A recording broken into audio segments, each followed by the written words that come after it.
Well, to shed more light on this, we have the pleasure to have this phone with Dr. Dyaa Helmy, member of the Egyptian Council for Foreign Affairs. Good afternoon, sir. Good afternoon. Well, Dr. Helmy, how did you read the President Abdel Fattah al-Sisi's speech today at the closing session of the G20 2023 at New Delhi, the G20 summit in India? Really, the reading of His Excellency Mr. President Sisi was very important, as His Excellency was, deliver a strong speech, very direct, very clear, and very deep also at the G20, summit. Mr. President talked regarding the developing countries, especially in Africa, in this world, and he is talking about the importance of transferring modern technology. Today he mentioned about that very clear. And President Sisi also stressed the necessity of sharing technology between the big countries, and the developing countries.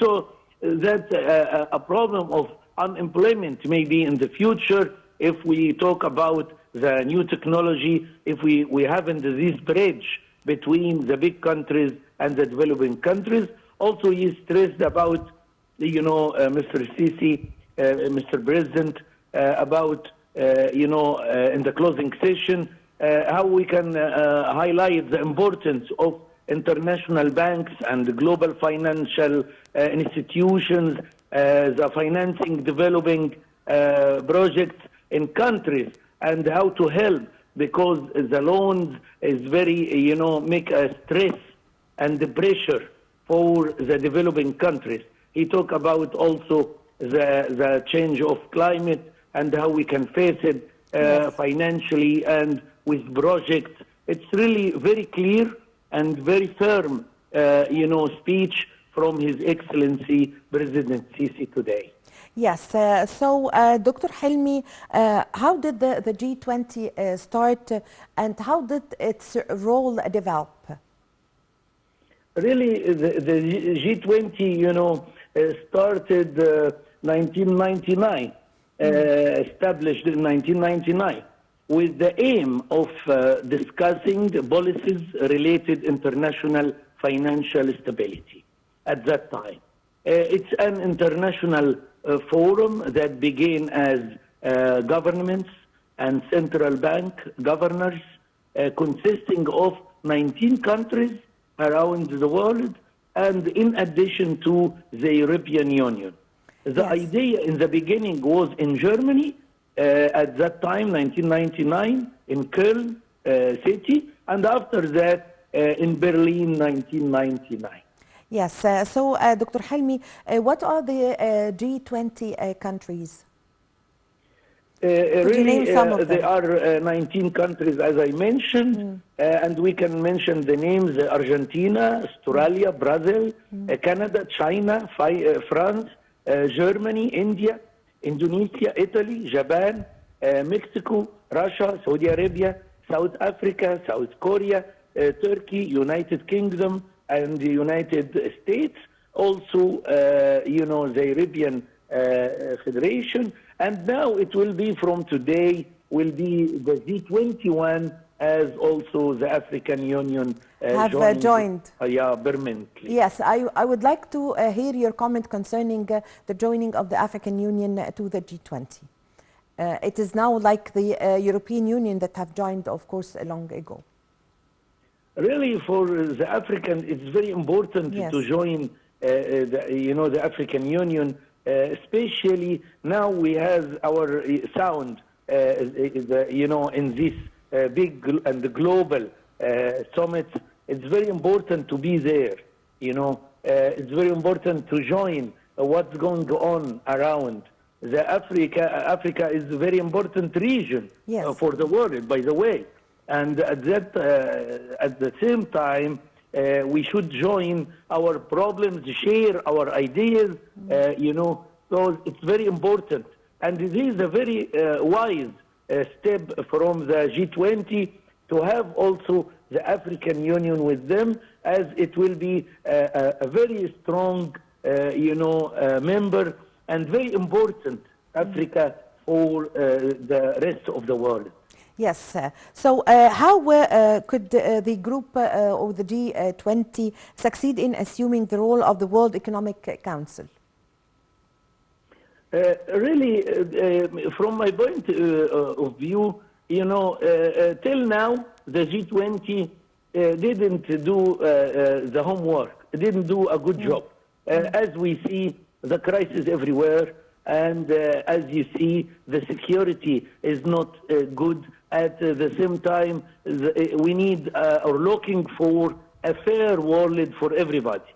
Till now, we cannot see that. It's not my opinion or point of view. It is very clear. We have a health crisis. They didn't do anything. And now we have a crisis for food and for water. We are waiting them to have their responsibilities, to face their duties. But till now, no, they didn't succeed to face the crisis around the world. And we are waiting maybe from this one in New Delhi, they start, to have their responsibility towards the developing countries and also, the poor everywhere. They should face that clearly, and they have a lot of tools to do that, by the way. Yes, Dr. Helmy, what was the agenda of this year's summit? This summit really, talked about maybe more than one point. They talk about in the agenda about the green development and the climate finance and life. Also, they discuss the technology transformation and the digital public infrastructure, the woman lead development. They talk about many things really, and I hope that the green development starts. Climate finance is very important point, and they discuss that. At the same time, the world would like to mention that they have a big role to do there. This make a lot of crises everywhere. Another crisis in the food, in the water. This is very important to stop war everywhere and to stop this, violence.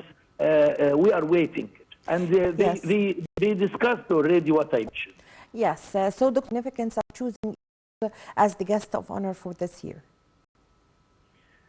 This is important point. Was a great importance message and important message that our president is took in the opinion and the last day. They'd like to know what is the point of view of Egypt, the vision of Egypt. This is very important for Egypt, and this means a lot. This is the third time to invite Egypt in the G20 starting from 2016. I was there in Hangzhou, in Peking. I was there and I saw myself as I represent the business community. Yes. And this is very important to see what's going on. The NGOs also was there, and I was there. Egypt, this is the first time, and this is something exceptionally, September 2016 in Hangzhou. And the second one in Japan, Osaka, and this is the third one during from 2016 till 2023. This means a lot that Egypt is a successful country. We have a lot of vision, roadmap for the people, and we are a leader of Africa area and region. I'm sure that this means a lot of messages to invite His Excellency Mr. President Sisi and invite Egypt. And this happened before, not happened before, only starting from 2016. Yes. So, Dr. Helmy, the President Abdel Fattah al-Sisi have held several meetings on the sidelines of the summit, the G20 summit. The President have met with the Prime Minister of Japan, the German Chancellor, also with the President of Turkey, and other meetings. What is the importance of these sidelines meeting in getting the point of views closer to each other? Really, the sidelines meetings in a big summit like this is very important. And when we mention the meeting with the Prime Minister in Japan, I would like to mention that this meeting was continuing the work between Egypt and Japan.